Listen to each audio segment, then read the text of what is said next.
guys, bersama saya lagi dalam Alright Nopo Channel. So inilah yang saya boleh katakan sahabat semua.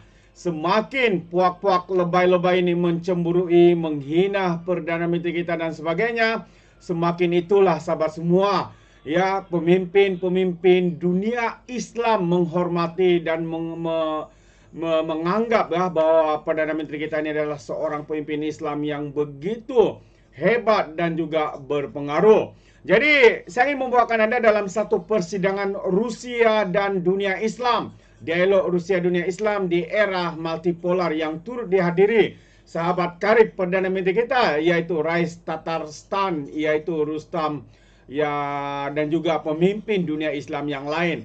Jadi dalam kenyataan, dalam ucapan Perdana Menteri ini menyentuh banyak perkara ya, berkaitan dengan Presiden Persekutuan Rusia kepada kita yang diikuti rapat Rais Tatarstan, bahwa situasi dunia yang kita hadapi sekarang ini adalah yang paling mencabar katanya. Jadi saya ingin membawakan Anda sahabat semua ucapan penuh Perdana Menteri kita ini. Jadi kita harap walau itu bolehlah memahami ya apa yang dikatakan oleh Perdana Menteri kita, karena kita tahu walau lebay-lebay ustad ulama daripada Patipas ini sepertinya hidup di bawah tempurung. Mereka hanya tahu ya menunggang isu bangsa dan agama, tetapi mereka tidak juga menunjukkan hidup ya sebagai pemimpin di dalam dunia Islam seperti mana. Itu pandangan saya sahabat semua.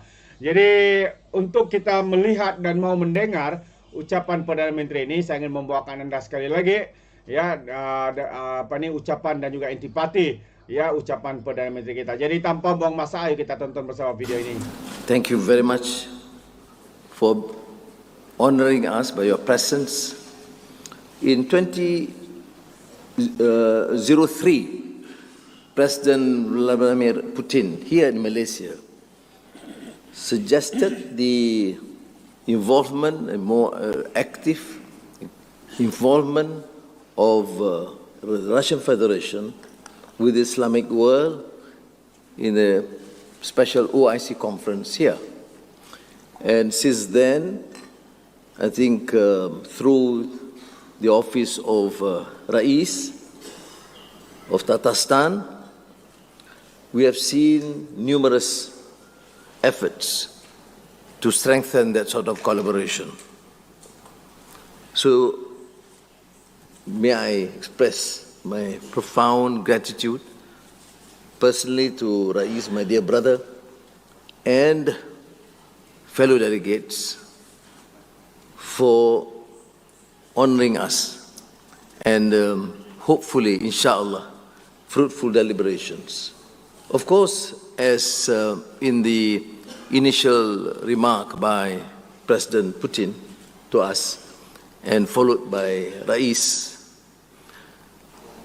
this is a very challenging circumstances we are facing.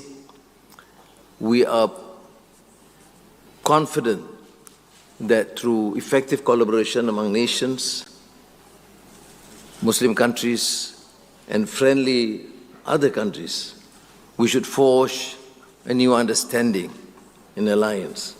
That is why Malaysia opted to be part and parcel of the BRICS initiative. And again, thank you, Rais of Tatarstan, for hosting the conference. And we take great importance to this sort of collaboration to show that we can assert our rights independently in what we consider as a multipolarity environment. Now, Russia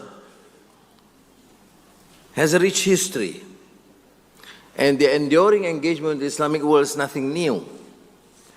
There were difficulties, and I am a great admirer of Russian novels, as I've said in Vladivostok in front of the President.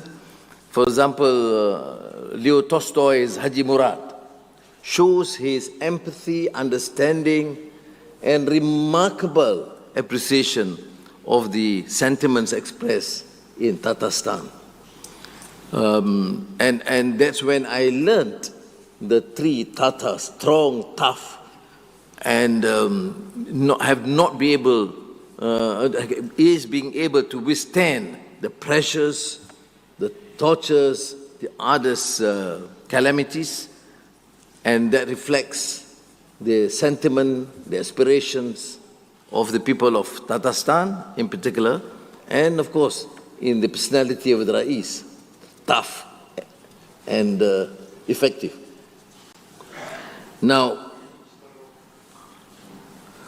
but we still have problems. That's why this sort of engagement is important.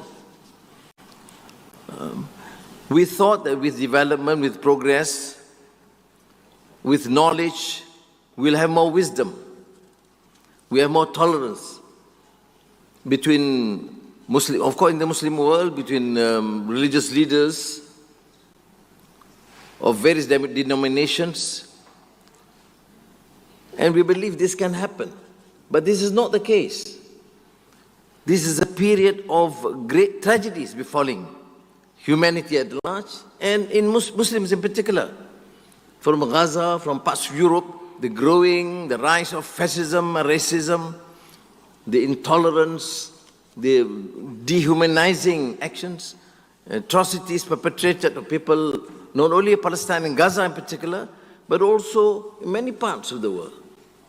Our duty is, of course, to promote this sort of new understanding of tolerance, of tasamuh, of rahmah and ihsan and humanity, because that's what Islam stands for.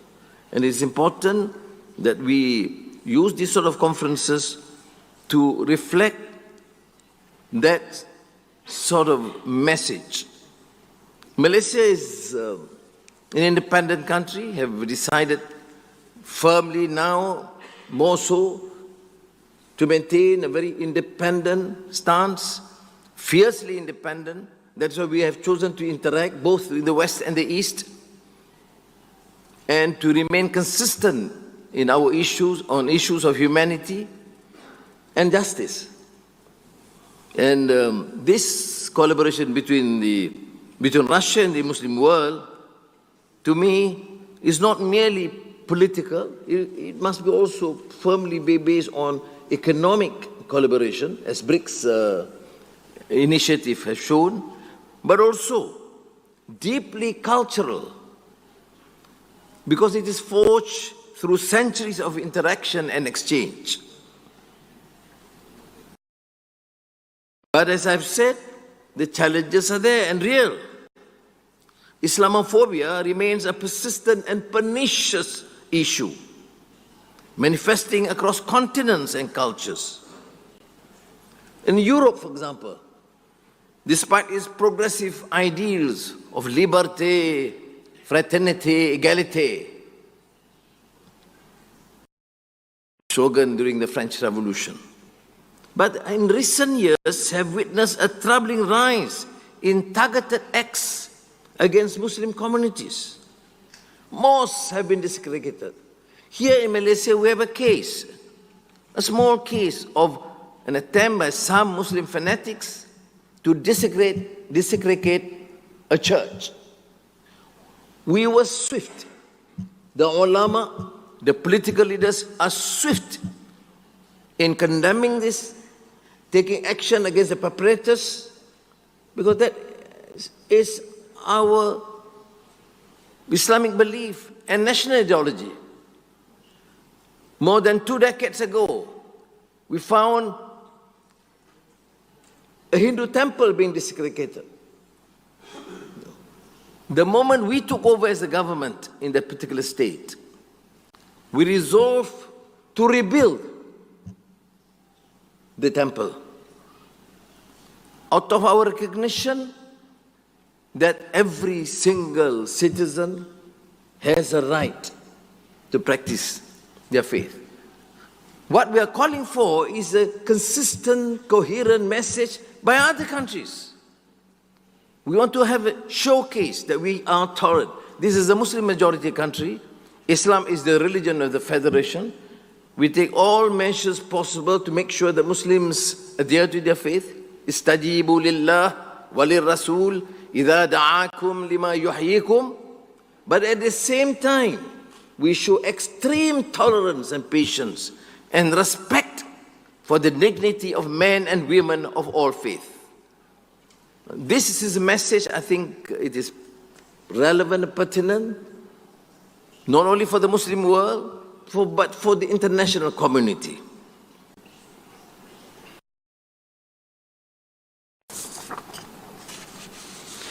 In North America, the shadow of global conflicts has intensified suspicion and mistrust towards Muslims.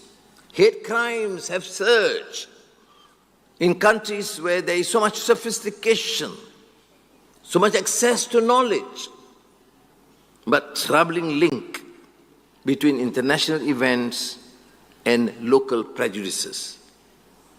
Social media, while a powerful connector, has often amplified Islamophobic sentiment.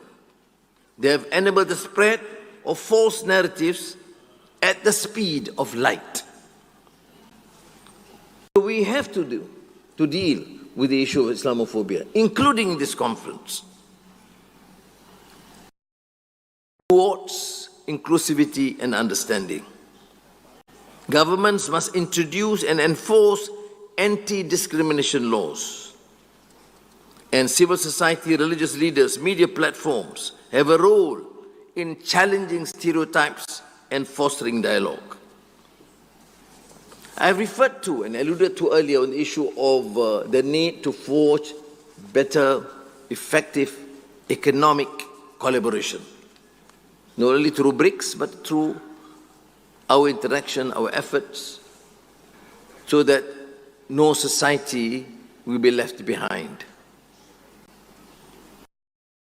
We have embarked on a robust ecosystem of Sharia-compliant institutions driving financial innovation in banks, in takaful, and I believe in the effort of the Rais and Russia to interact and to be able to introduce these sort of instruments, because with the strength, experience, and technology in Russia, you could probably assist, complement and assist, and even enhance the capacity, effectiveness of these economic institutions, Islamic economic institutions.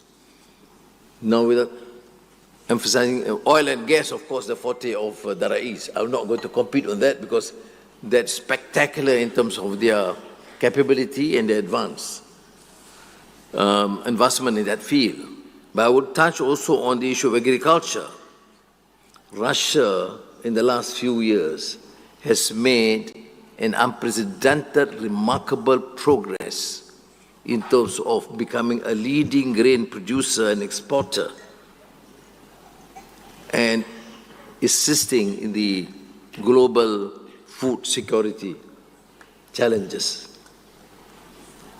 And I think, Rais, we should then allow for this sort of engagement from Islamic da'wah to economic pursuit and strengthen food supply chains, because through that we will effectively fight hunger and poverty. There's no reason in the countries, in Muslim countries, to pride of ourselves about truth and justice and the value of Islam, at the same time having to grapple with basic problems of poverty, hunger, and endemic issues affecting housing and other health issues. Education and research, where Russia has a reputation for excellence in STEM, aligns naturally with the aspirations of many Muslim countries. So we in Malaysia in the last few years have embarked more aggressively into the Russian-Malaysian High-Tech Center and collaboration in all fields. And I believe this partnership should transcend other issues. I can't end my speech without referring to the issue of Palestine. It's tragedy of the century. The genocide continues with impunity. This sign of barbarism in this period and age is sickening for us to observe and see on a daily basis children and women and their property plundered. I've said in Rio during the G20 summit, in the presence of the President of the United States and many European leaders too, that the United Nations was set up as a body of independent nations against colonialism. In Muslim countries, the fight against colonial masters were merely by the Muslim groups. The battle against imperialism is part and parcel of the Muslim struggle of the last century. But now the world seems to condone and accept colonialism. You colonize Palestine. You plundered their property. You squandered their wealth. And you dispossessed their land, property, and life. And the world seems to be silent and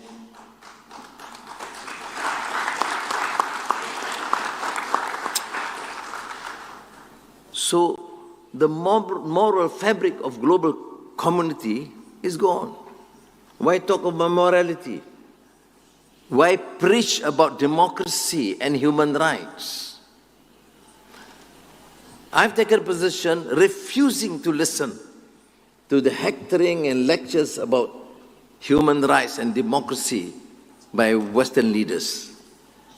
Because clearly there is a disconnect, to use a polite term, hypocrisy, to use the right term. And may we seek Allah's help and blessing, and through our efforts of effective collaboration to state our stand and preserve the right of others. Of course, concerning development in Syria, we are monitoring this on a daily basis. We call for a peaceful transition that respects Syria's various communities. Sectarian divides must be rejected, and unity must be embraced as a guiding principle for rebuilding the nation. And we have a duty to support an independent and united Syria. Rais, ladies and gentlemen, the journey towards a more equitable and multipolar world demands conviction and unity. This meeting is not merely an opportunity for dialogue, but a call to action. It is an opportunity to fulfill our amanah. Let us deepen our partnership, transform our discussions into meaningful actions, and reaffirm our commitment to adl, peace, and ihsan. I thank also the International Islamic University Malaysia for leading this effort. It is a definitive act of realizing iaitu's vision for the betterment of the Ummah. I thank you again